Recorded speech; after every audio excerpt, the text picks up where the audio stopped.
ప్రభాస్ అభిమానులు ఎంతో ఆసక్తిగా ఎదురు చూస్తున్న కల్కి సినిమా అయితే ఈరోజు థియేటర్లోకి వచ్చేసింది. చూసిన ప్రతి ఒక్కరూ ఈ సినిమా హై ఫీస్ట్గా ఉందని చెప్తున్నారు. ఈ సినిమా విషయానికి వస్తే జర్మన్ల దేవుడైన థార్ని మార్వెల్ వాళ్ళు ఒక కామిక్ క్యారెక్టర్గా మలిచి ఆధునిక విలువలతో ఎలాగైతే సూపర్ హీరోలా చూపిస్తారో అలా మన మహాభారతంలోని కొన్ని పాత్రలను తీసుకొని ఓ ఫిక్షనల్ కథను అల్లుతూ దానికోసం ఒక కొత్త ప్రపంచాన్ని నిర్మించి తెరపై చాలా సృజనాత్మకంగా అద్భుతంగా వావ్ అనిపించే రీతిలో డైరెక్టర్ నాగ్ అశ్విన్ ఆవిష్కరించిన తీరు నిజంగా అభినందనీయం. కల్కి సినిమాటిక్ యూనివర్సిటీలో ఇది మొదటి భాగం కాబట్టి ఆ పాత్రల పరిచయం కోసమే ఎక్కువ సమయం తీసుకోవడం వల్ల కథాగమనం కొంత అర్థం కాక అలానే కథలో కొంత బిగింపు తక్కువ ఉన్నట్లు అనిపించిన విజువల్ ఎఫెక్ట్స్ అయితే అసలు వావ్ అనేలాగా ఐ ఫీస్ట్ అసలు ఇలాంటి విజువల్స్ మనం ఎక్కడా చూసుండం. హాలీవుడ్లో సినిమాల్లో కూడా ఇలాంటి విజువల్స్ ఉండవని చెప్పచ్చు. ఇక ఆ పాత్రలకు సందర్భానుసారం వచ్చే ఎలివేషన్స్లో కొంత లోటు కనిపించినట్టయితే అనిపించింది. కొంత మ్యూజిక్ కూడా బ్యాక్గ్రౌండ్ మ్యూజిక్ కూడా కొంచెం వీక్ అన్నట్టు కొంతమంది చెబుతున్నారు. ఇక ఈ తన ఈ సినిమా కల్కి సినిమాతో భారతీయ సినిమా స్థాయిని అంతర్జాతీయ సినిమాలతో పోటీ పడే విధంగా డైరెక్టర్ నాగ్ అశ్విన్ రూపొందించారు. మన ఇప్పటివరకు చూసుకుంటే రాజమౌళి ఒక్కరే తెలుగు సినిమాను ప్రపంచ వేదిక మీద నిలబెట్టారని చెప్తున్నారు. ఇప్పుడు రాజమౌళి గారికి మరి పోటీగా నాగ్ అశ్విన్ గారు వస్తున్నట్టు కూడా కొంతమంది అభిమానులు పబ్లిక్ టాక్ చెప్పేటప్పుడు కూడా చెప్తున్నారు. ఇది నిజంగా నాగ్ అశ్విన్ గారిని అభినందించాల్సిన విషయం, ఇంత గొప్ప స్థాయికి వెళ్ళడం కల్కి సినిమాతో. జనాలు ఒకసారి ఈ వరల్డ్లో వెళ్ళి ఈ కొత్త సార్ట్ ఆఫ్ సైఫై మైథాలజీ అటెంప్ట్ని చూస్తే very curious to see how people would react to it.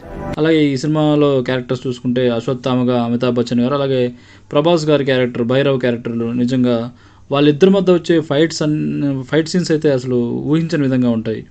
ఇప్పుడు ఉన్న టెక్నాలజీకి తగ్గట్టుగా ఆ వెహికల్స్ కానీ ఆ బుజ్జి అనే వెహికల్ మెయిన్గా సినిమాలో అది బుజ్జి అనే వెహికల్ కూడా ఒక క్యారెక్టర్. ఇప్పుడు ప్రభాస్, అమితాబ్ బచ్చన్, కమల్ హాసన్ ఇలా ఉన్నారు కదా, వీళ్ళతో పాటు బుజ్జి వెహికల్ కూడా ఒక క్యారెక్టర్.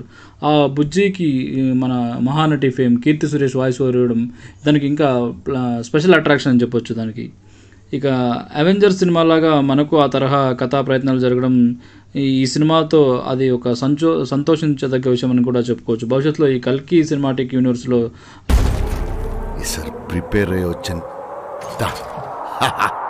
రాబోయే సినిమాలు మరింతగా ప్రేక్షకులను ఆదరిస్తాయనే నమ్మకం ఈ సినిమా చూశాక చాలామందికి కలిగింది. ఓటీటీ దెబ్బ కుదేలన్న సినిమా హాళ్ళు ఇప్పుడు ఈ కల్కి సినిమాతో పండగ వాతావరణం నెలకొందని చెప్పొచ్చు. ఈ సినిమా మాత్రం ఓటీటీలో చూద్దాంలే అనుకుంటే మాత్రం కుదరదు, ఎందుకంటే ఇది ఒక విజువల్ వండర్ కాబట్టి ఖచ్చితంగా థియేటర్లో వెళ్ళి చూడాల్సిందే. ఇక ఈ సినిమాకి సంబంధించి డీటెయిల్ రివ్యూ ఇప్పుడు చూద్దాం. ఒకవైపు టెక్నాలజీ, మరోవైపు మైథాలజీ, ఈ రెండింటినీ మిళితం చేస్తూ డైరెక్టర్ నాగ్ అశ్విన్ చేసిన ఈ కల్కి ప్రయత్నం నిజంగా చాలా మెచ్చుకోదగ్గ విషయం. ఈ సినిమా విషయానికి వస్తే, కథ విషయానికి వస్తే, భయపెట్టే భవిష్యత్తు అశ్వత్థామహతః కుంజరః అనే డైలాగ్తో కురుక్షేత్ర యుద్ధ భూమిలో కల్కి 2898 సినిమా మొదలైంది. కురుక్షేత్రం గురించి చాలామందికి తెలిసి ఉంటుంది. మన మహాభారతంలో కురుక్షేత్రంలో అశ్వత్థామని ఏనుగును చంపి అశ్వత్థామ అని చంపినట్టు పాండవులు తమ గురువు ద్రోణాచార్యుని నమ్మించే ప్రయత్నం చేస్తారు. అప్పుడు పాండవుల్లో పెద్దవాడైన ధర్మరాజుతో అశ్వత్థామహతః కుంజరః అనే డైలాగ్ని చెప్పిస్తారు. అశ్వత్థామహత అంటే అశ్వత్థామని చంపేశాము అని దాన్ని పెద్దగా చెప్పించి కుంజరః అనే పదాన్ని చిన్నగా, అంటే ఏనుగుని చనిపోయిందనే దాన్ని చిన్నగా చెప్పిస్తారు. అలా అశ్వత్థామ చనిపోయాడనే విషయం తెలుసుకున్న ద్రోణాచార్యుడు నిస్సహాయుడై ప్రాణాలు వదలడానికి సిద్ధమవుతాడు. అలా పాండవులు యుద్ధంలో పైచేయి సాధిస్తారు. ఇక్కడ తన తండ్రిని, తన కౌరవ సేనని, తన మిత్రులందరినీ చంపేశారని పాండవుల మీద పగ తీర్చుకోవడానికి అశ్వత్థామ ఉత్తర గర్భంలో, అభిమన్యుడి భార్య ఉత్తర గర్భంలో పెరుగుతున్న శిశువుపై బ్రహ్మాస్త్రాన్ని సంధిస్తాడు. అదే అశ్వత్థామ చేసే అతిపెద్ద తప్పు. అతను చిరంజీవి, అంటే అతనికి మరణం లేదు. అలాంటి అశ్వత్థామకు ఆయన చేసిన తప్పు వల్ల శ్రీకృష్ణుడు ఒక శాపం విధిస్తాడు. ఇక్కడ సినిమాలో చూసుకుంటే అశ్వత్థామగా అమితాబ్ బచ్చన్ చేశారు. అలాగే అభిమన్యుడి భార్య ఉత్తర పాత్రలో మాలవిక నాయర్ చేశారు. ఇంకా శ్రీకృష్ణుడి ఫేస్ని అయితే సినిమాలో మనకి చూపించలేదు. శ్రీకృష్ణుడిగా కూడా మనకి ఎవరైనా ఒక మంచి స్టార్ను పెట్టుంటే బాగుండేదని కూడా చాలామంది అభిప్రాయపడ్డారు. శ్రీకృష్ణుడు అశ్వత్థామకి శాపాన్ని ఇస్తాడు. నువ్వు చేసిన పాపానికి తగిన మూల్యం చెల్లించుకుంటావు అశ్వత్థామ.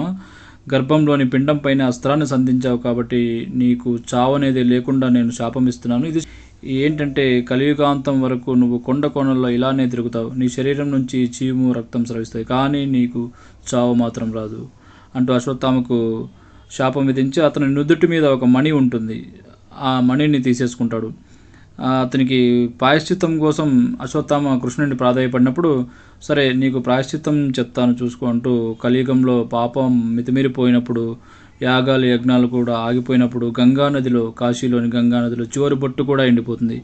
ఎక్కడ చూసినా అధర్మం తాండవం చేస్తుంది. అప్పుడు నేను మరో అవతారం ఎత్తుతాను. ఎక్కడ చూసినా అధర్మం తాండవం చేస్తుంది. అప్పుడు నేను మరో అవతారం ఎత్తుతాను. కానీ నన్ను పుట్టకుండా ఆపే శక్తి కూడా అప్పుడు భూమిపై ఉంటుంది. కాబట్టి ఇప్పుడు నాపై దాడి చేసిన నువ్వే ఆ రోజు తల్లి గర్భంలో ఉన్న నన్ను కలి నుంచి కాపాడాలి. సమయం వచ్చినప్పుడు ఈ మణి తిరిగి నీ దగ్గరకు వస్తుంది అంటూ అశ్వత్థామకు కృష్ణుడు చెప్తాడు. కట్ చేస్తే కురుక్షేత్రం జరిగిన 6000 సంవత్సరాల తర్వాత 2898 ఏడీలో ప్రపంచం ప్రమాదకరంగా ఉంటుంది. ఎక్కడ చూసినా నీళ్లు లేక, తిండి లేక జనాలు అలమటిస్తూ ఉంటారు. ఒక్కో నగరాన్ని ఆక్రమించుకుంటూ భూమి నుంచి వనరులు అన్నీ లాగేసుకుని కాంప్లెక్స్ అనే ఓ సరికొత్త సామ్రాజ్యాన్ని సృష్టిస్తాడు సుప్రీం యాస్కిన్. ఈ పాత్రలో మన లోకనాయకుడు కమల్ హాసన్ నటించారు. మనిషి మారలేడు. కాశీపట్టణంలో ఉన్న ప్రజలకి సుప్రీం ఆర్మీ నరకం చూపిస్తూ ఉంటుంది. శరణార్థులను కాశీ నగరంలో బంధించి జీవస్తవాల్లా చూస్తుంటారు సుప్రీం సైన్యం. అయితే ఫెర్టిలిటీ ఉన్న అమ్మాయిలను మాత్రం కాంప్లెక్స్లోకి తీసుకెళ్లి వారిపై ఓ ప్రయోగం చేస్తుంటారు సుప్రీం ఆర్మీ. దాని పేరే ప్రాజెక్ట్ కే. సుప్రీం యాస్కిన్ ఇచ్చిన ఫార్ములాను ఫెర్టిలిటీ ఉన్న అమ్మాయిల గర్భంలో ఇంజెక్ట్ చేస్తుంటారు. దానికి కనీసం 20 రోజులు మోయగలిగే అమ్మాయి గర్భం నుంచి సీరంను కలెక్ట్ చేయాలనేది సుప్రీం ఆదేశం. కానీ ఆ ఫార్ములాను 100 రోజులు కూడా ఏ అమ్మాయి మోయలేకపోతుంది. ఆ కాంప్లెక్స్లోనే పనిచేసే సుమతి, దీపికా పడుకొని క్యారెక్టర్ చేశారు. సుమతి మాత్రం 150 రోజులు దాన్ని ఎవరికీ తెలియకుండా మోస్తూ జాగ్రత్త పడుతుంది. అయితే ఆమె గర్భంలో శిశువు ఉన్నా కూడా స్కానింగ్స్లో మాత్రం నెగిటివ్ అనే వస్తుంది. దీంతో ఆమె ప్రెగ్నెంట్ కాదని అక్కడ సుప్రీం సైన్యం నమ్ముతుంటారు.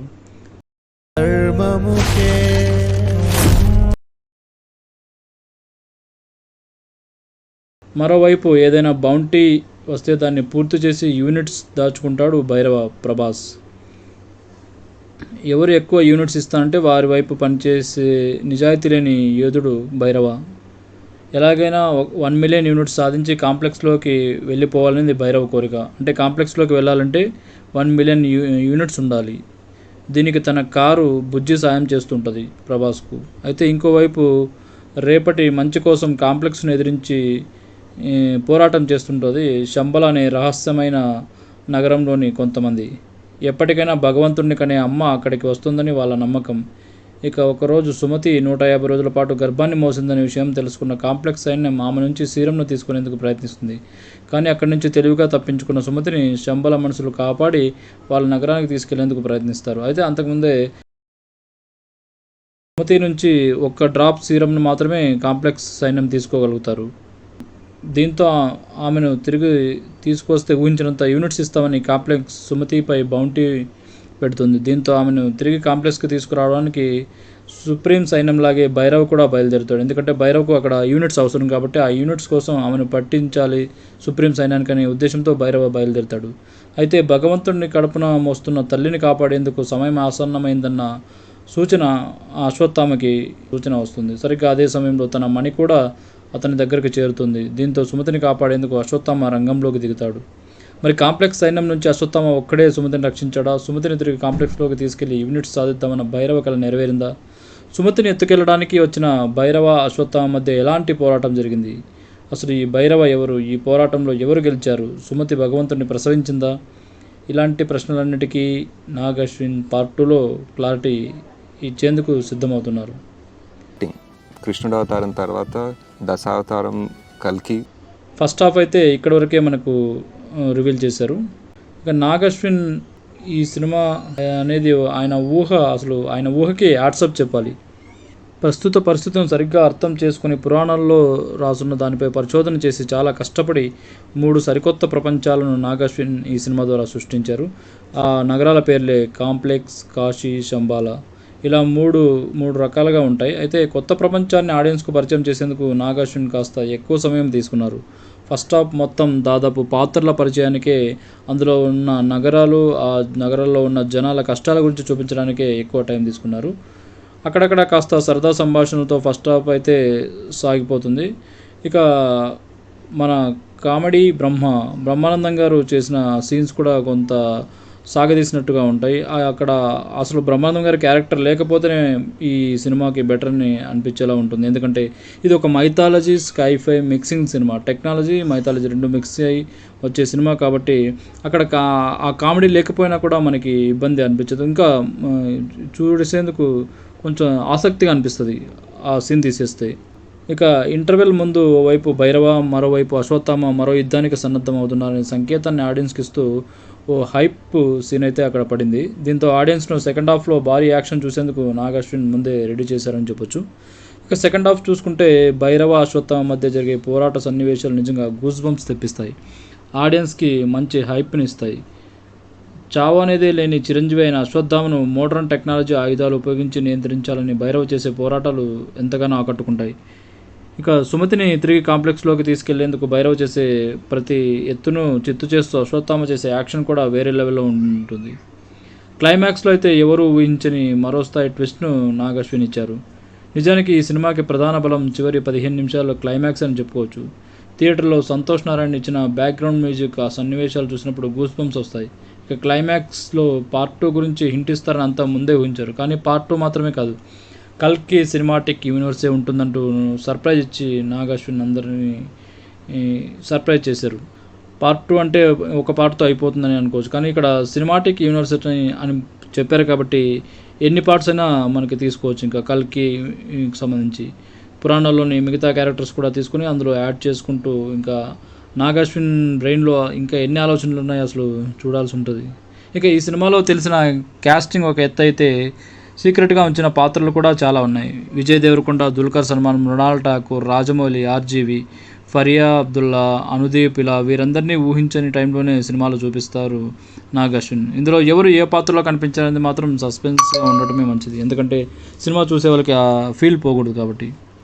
ఇక అమితాబ్, దీపిక, ప్రభాస్ నటన విషయానికి వస్తే అమితాబ్ బచ్చన్ మరోసారి ఓ అద్భుతమైన పాత్రతో అలరించారు. అంటే ఈ సినిమాలో ఆ క్యారెక్టర్ చేయగలిగిన ఇండియన్ నటుల్లో అమితాబ్ బచ్చన్ గారు కాకుండా ఇంకెవరూ చేయలేరని కూడా ధీమాగా చెప్పొచ్చు. ముఖ్యంగా పోరాట సన్నివేశాల్లో అమితాబ్ను చూసిన ప్రతిసారి ఆయన ఫ్యాన్స్కి గూస్ బంప్ రావడం మాత్రం పక్కా. అలాగే ఎమోషన్ సీన్స్లో కూడా ఆయన భావోద్వేగాన్ని కేవలం కళ్ళతోనే పలికించారు, ఎందుకంటే అంత సీనియర్ నటుడు కాబట్టి. మరోవైపు సుమతి పాత్రలో దీపిక కూడా ఒదిగిపోయింది. కడుపులో ఉన్న తన బిడ్డను కాపాడుకునేందుకు ఆమె పడిన తపన ఆడియన్స్ను ఆకట్టుకుంది. సినిమాలో ప్రెగ్నెంట్గా చేసిన దీపిక ప్రస్తుతం కూడా నిజ జీవితంలో కూడా ఆమె ఇప్పుడు ప్రెగ్నెంట్. ఇక ఈ సినిమాకి మెయిన్ పిల్లర్ అయిన భైరవ పాత్రలో ప్రభాస్ను తప్ప మరెవరిని ఊహించుకోలేం. ప్రభాస్ను ఊహించే నాగశ్విన్ ఈ కథ రెడీ చేసుకున్నారని కూడా మనం చెప్పుకోవచ్చు. ఎందుకంటే సరైన పాత్ర పడితే ప్రభాస్ ఎలా నటిస్తారో ప్రత్యేకించి చెప్పక్కర్లేదు. బాహుబలి తర్వాత ప్రభాస్కి మళ్ళీ ఆ రేంజ్ హై ఇచ్చిన పాత్ర ఖచ్చితంగా భైరవాన్ని మాత్రమే మనం చెప్పుకోవాలి. ముఖ్యంగా క్లైమాక్స్లో వచ్చే ట్విస్ట్లో ప్రభాస్ను చూసినప్పుడు ఫ్యాన్స్ కళ్ళ ముందు ఒక్కసారిగా బాహుబలి అలా వచ్చి వెళ్ళిపోయిన ఫీలింగ్ అయితే కలుగుతుంది. మధ్యలో ఆదిపురుషు ఏవో చేశారు కానీ పెద్దగా ఆ గ్రాఫిక్స్లో ప్రభాస్ని మనం చూడలేకపోయాం. ఆదిపురుషును ఈ సినిమా చూసిన వాళ్ళంతా ఆదిపురుషు డైరెక్టర్ని కూడా తిట్టుకుంటున్నారు ఇప్పుడు గుర్తు చేసుకుని. అలా ఉంది పరిస్థితి. ఇంకా ఫస్ట్ హాఫ్ చూసే సమయంలో విలన్ సుప్రీం యాస్కిన్ పాత్రలో లోకనాయకుడు కమల్ హాసన్ వంటి దిగ్గజ నటుడిని ఎందుకు తీసుకున్నారని ఆడియన్స్కి సందేహం కలుగుతుంది. అంటే అక్కడ కమల్ హాసన్ చూడడానికి ఆయన రూపురేఖలు ఉండవు, అది ఏదో ఏఐతో ఇంటెలిజెన్స్ టెక్నాలజీతో చేసినట్టుగా ఉంటుంది. కానీ క్లైమాక్స్ వచ్చేటప్పటికి ఒక్కో సీన్తో అసలు ఆ కమల్ని ఎందుకు తీసుకున్నారనే సందేహాలన్నింటికీ పటాపంచలు చేశారు. క్లైమాక్స్ అంత బాగుంది. మరి రాబోయే కల్కి పార్ట్స్లో ఈ క్యారెక్టర్ చాలా కీలకం అవుతుంది, కమల్ హాసన్ క్యారెక్టరే. ఇక శోభన, రాజేంద్ర ప్రసాద్, బ్రహ్మానందం, మృణాల్ ఠాకూర్, దుల్కర్ సల్మాన్ ఇంకా వాళ్ళ పరిధి మేరకు నటించారు. ఇందాక చెప్పుకున్నట్టు బ్రహ్మానందం క్యారెక్టర్ తీసేయడమే ఒక రకంగా సినిమాకి కొంచెం రన్ టైం తగ్గించినట్టు అవుతుంది. ఎందుకంటే అక్కడ ఆ క్యారెక్టర్ ఉండడం వల్ల కూడా పెద్ద ప్లస్ కూడా ఏం లేదు. విజువల్కి సలాం. ఎంతోమంది స్టార్ క్యాస్ట్ ఉన్నా కూడా ఈ సినిమాలో విజువల్స్కే మెయిన్ ప్రాధాన్యత ఉందని చెప్పుకోవాలి. ఎందుకంటే ఈ సినిమా విజువల్ వండర్, ఒక ఐ ఫీస్ట్ కాబట్టి అంతర్జాతీయ స్థాయిలో ఈ సినిమా విజువల్స్ ఉన్నాయి. సినిమా చూసిన ఆడియన్స్ అయితే ఖచ్చితంగా ఒక మంచి ఫీల్ అయితే కలుగుతుంది. టెక్నికల్గా కూడా ఈ సినిమా చాలా స్ట్రాంగ్గా ఉంది. సినిమాటోగ్రఫీ కానీ, విజువల్ ఎఫెక్ట్స్ కానీ, ఆర్ట్ విభాగం కూడా అద్భుతంగా పనిచేశాయని చెప్పొచ్చు. ముఖ్యంగా 4 ఏళ్ల పాటు నాగ్ అశ్విన్ టీం పడిన కష్టం తెరపై క్లారిటీగా ప్రతి ఒక్కరికి కనిపించిందని చెప్పొచ్చు. సినిమాకి నెగిటివ్ ఏం లేదా అంటే ఫస్ట్ హాఫ్ను కాస్త ట్రిమ్ చేసి, అంటే ఇందాక చెప్పుకున్నట్టు ఆ కామెడీ సీన్ ఏదైతే ఉందో కామెడీ పండని సీన్ లాగా ఉంది, అది కొంత బాగుండేదనే ఫీలింగ్ అయితే కలుగుతుంది. కానీ క్లైమాక్స్ చూసి థియేటర్ నుంచి బయటకు వచ్చే ప్రేక్షకులకు ఇది అంత గుర్తురాదు. ఓవరాల్గా చెప్పాలంటే బాహుబలి తర్వాత ప్రభాస్కి మళ్ళీ ఆ రేంజ్ సినిమా అయితే ఖచ్చితంగా కల్కినే. ఈ కల్కి సినిమాతో నాగ్ అశ్విన్ దశమాత్రం తిరగడం ఖాయమని చెప్పొచ్చు. హాలీవుడ్ టెక్నీషియన్లు కూడా ఇప్పుడు మన తెలుగు సినిమా వైపు చూసేలా చేశారు నాగ్ అశ్విన్. నిజంగా ఆయనకి హ్యాట్సప్ చెప్పేస్తూ పార్ట్ 2 మరింత పకడ్బందీగా ప్లాన్ చేయాలని కోరుకుందాం. ఆయనకి విష్ చేద్దాం మనందరం. మరిన్ని న్యూస్ అప్డేట్స్ కోసం subscribe to Lepakshi films. Thank you.